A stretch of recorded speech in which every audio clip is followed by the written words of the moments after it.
Hahaha, apa kabar sahabat artikel view? Kali ini saya akan membacakan lanjutan alur cerita kisah CO muda berpura-pura culun. Tapi, sebelum mendengarkan kisah ceritanya, silahkan cari posisi yang nyaman dan jauhi keramaian. Dan jangan lupa pasang headsetnya. Dan inilah alur cerita kisah CO muda yang berpura-pura culun. Episode 215, Kisah seorang CO muda yang berpura-pura culun. Rianti, kamu benar-benar mempermalukan sekolah kami, keluar. Gadis itu sebelum memimpin dalam berteriak.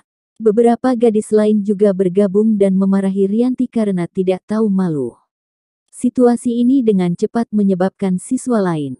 Rianti menunjuk orang-orang, dan beberapa orang bahkan mengatakan pernyataan tidak masuk akal seperti berendam di kandang. Ketika Rianti mendengar kata-kata ini, dia merasa sangat sedih. Dia tidak melakukan apa-apa selain dikritik oleh begitu banyak orang. Jika Ariel tidak datang untuk membantunya menghapus keluhannya, insiden ini akan menjadi noda yang tak terpisahkan dalam hidupnya. Sudahkah kamu mengatakan cukup? Ariel berkata dengan acuh tak acuh. Tentu saja tidak. Dia melakukan hal yang memalukan. Tidak berlebihan untuk memarahinya sampai mati. Sebagai teman sekelasnya, aku merasa malu, kata gadis itu. Ariel tersenyum dingin. Pada saat ini, sekolah dan orang-orang yang dipanggil oleh Ariel naik ke atas panggung satu demi satu. Ketika teman sekelas melihat Yunda, klien, mereka merasa sedikit aneh, karena ekspresi Yunda sangat jelek. Sepertinya dia tidak ingin menghukum Rianti, dan Bastian, termasuk Felix, kepala sekolah, dan manajer sekolah, tidak memiliki wajah yang tampan. Berlutut dan meminta maaf, kata Ariel. Mendengar kalimat ini, kaki Yunda melunak, dan dia berlutut tanpa ragu-ragu. Kesombongannya datang dari manajer sekolah, tetapi sekarang, manajer sekolah tidak lebih dari kentut di depan pemuda ini. Maaf, saya memfitnah Anda, dan saya merusak reputasi Anda. Mohon maafkan saya, kata Yunda kepada Rianti. Ketika para siswa melihat adegan ini, ada kegemparan. Yunda sebenarnya berlutut untuk meminta maaf kepada Rianti. Bagaimana ini mungkin? Banyak orang menggosok mata mereka, mengira mereka berhalusinasi. Apa yang terjadi? Yunda sebenarnya berlutut dan meminta maaf kepada Rianti. Plot ini berkembang terlalu tiba-tiba. Apa yang terjadi? Rianti tidak memiliki backstage yang lebih keras, atau bagaimana Yunda bisa meminta maaf padanya? Menatap Ariel. Mereka mendengar tentang Lamborghini membobol kampus, tetapi dalam naskah yang mereka bayangkan, generasi kedua yang kaya ini akan berakhir dengan menyedihkan. Bagaimana mungkin membantu Rianti merehabilitasi? Apa yang terjadi? Mari kita jelaskan satu persatu, kata Ariel.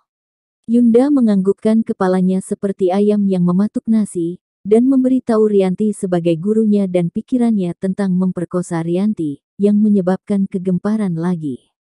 Sejak insiden Rianti menyebar di sekolah, semua opini publik telah menunjuk Rianti, mengatakan bahwa dia adalah seorang wanita di atas panggung dan jalang, tetapi sekarang telah terbukti bahwa Rianti adalah korbannya.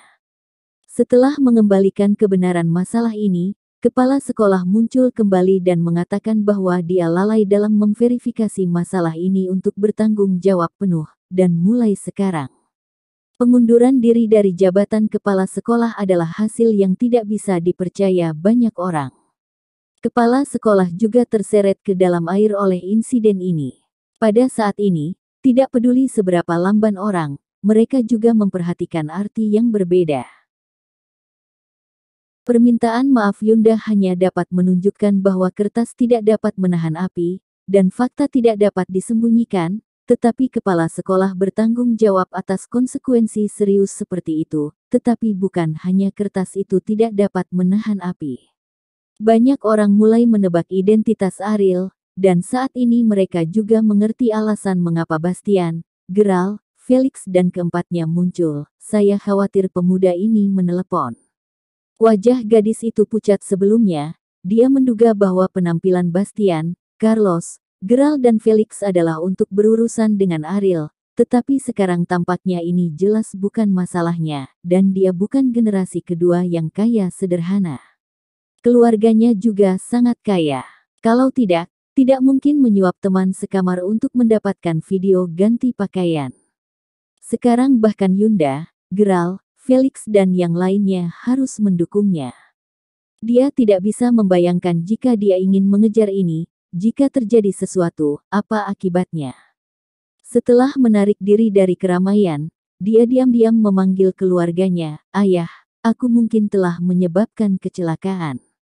Anakku, ketika langit runtuh, ayah juga dapat membantumu, jangan khawatir." Suara di sisi lain ujung telepon itu tenang.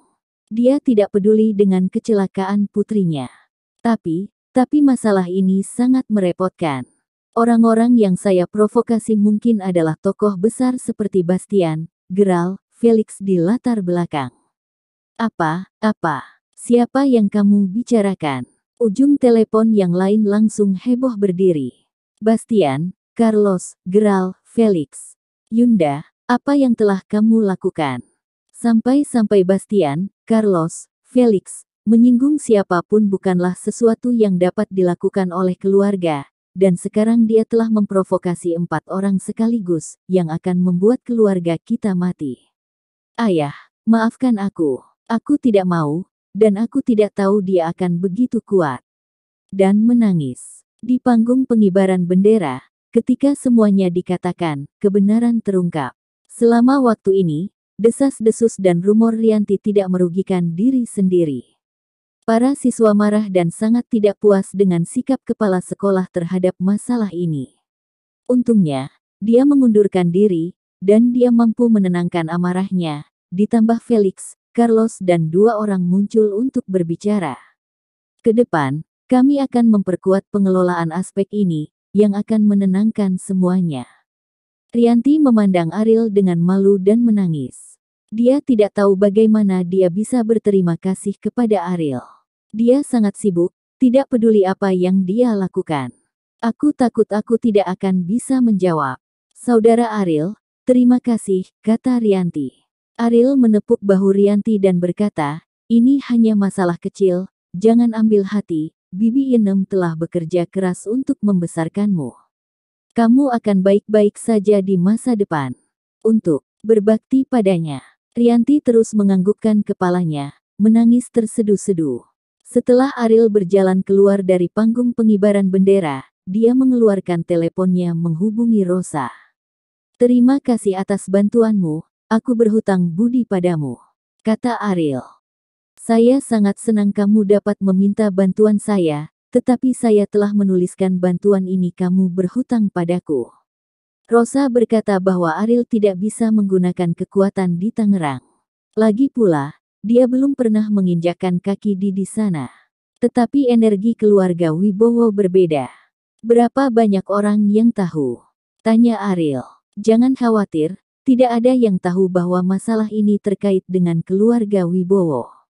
Rosa berkata, itu bagus, tidak ada yang lain, biarkan saja, kamu kembali selamat tahun baru Imlek, bawa dia pulang dan lihat. Kata Rosa. Ariel tercengang. Pulang. 2 kata ini memiliki perasaan yang sangat asing baginya. Rumah di Jakarta. Tempat itu, Ariel telah lama tidak dianggap. Kemudian, setelah Ariel selesai berbicara, dia tidak memberi Rosa kesempatan untuk membantah. Dia menutup telepon. Ketika Rianti mengikuti jejak Ariel, Ariel hanya meletakkan telepon dan Rianti berkata kepada Ariel, Saudara Sankian, saya silakan makan. Petik 2. Oke. Aku hanya lapar. Ariel menyentuh perutnya dan berkata, tapi aku di sini untuk mengundangmu makan ini. Bagaimana saya bisa melakukannya? Anda telah banyak membantu saya, bagaimana saya bisa membiarkan Anda mengundang saya untuk makan malam? Rianti pasti tidak setuju. Ariel datang ke Tangerang sejauh ini untuk membantunya memecahkan masalah. Hanya beberapa terima kasih, Rianti tidak bisa mengungkapkan rasa terima kasihnya. Meskipun tidak cukup untuk makan, kemampuannya saat ini, apa yang bisa dia lakukan, hanya sebatas itu.